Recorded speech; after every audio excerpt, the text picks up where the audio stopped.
Nang dahil sa daluyong o storm surge, wasak na wasak ang 7 bahay sa bayan ng Sitio Lagaan sa Piodoran, Albay. Ang matitinding pag-ulan at hangin sa lugar, dulot pa rin ng habagat at bagyong Karina. Grabe, talaga totally na talaga.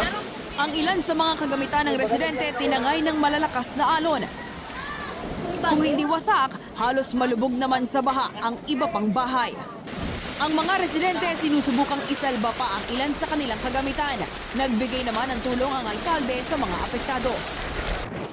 Ramdam ang malalakas na alon pati sa Pasakaw, Camarines Sur. Siksikan sa fishport ang halos 70 stranded na pasahero na patungo sana sa Masbate. Hindi na po kaya.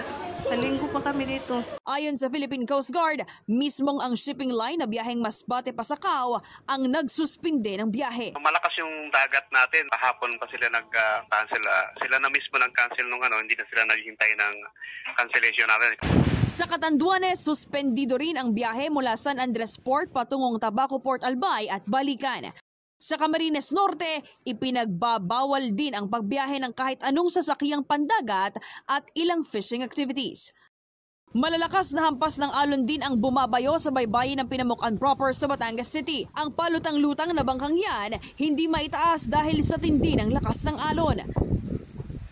Kaya wala na lang magawa ang may-ari nito ng masira at maputol ang harapang bahagi ng bangka. Nag-advise tayo ng pagtataas ng kanilang mga bangka. At the same time, yung mga nasa sa areas na mabababa, medyo pinagmo-monitor din natin sila sa kanilang kapaligiran. Pwede silang mag-evacuate at makipag-coordinate.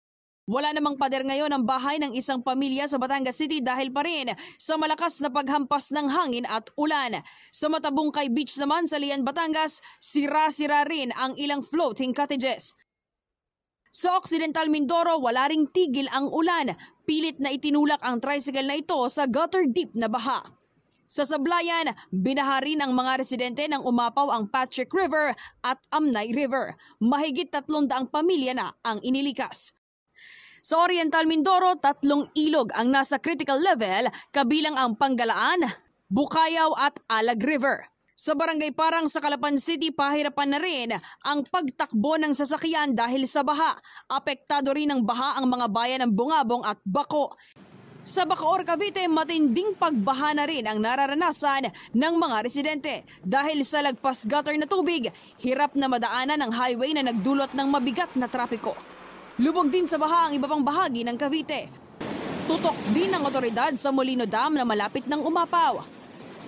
Sa Barangay Tabon 1 naman sa Kawit, sakit sa ulo ng mga residente ang baha na taas-baba dahil sa malakas na ulan na sinabayan pa ng high tide.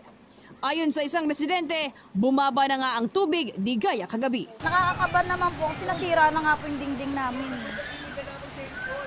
Okay, anong plano ninyong gawin kasi mukhang mas lumalakas pa yata yun? Wala, magtiis kung ano. Sanay na po kami. Hindi ba kayo alis?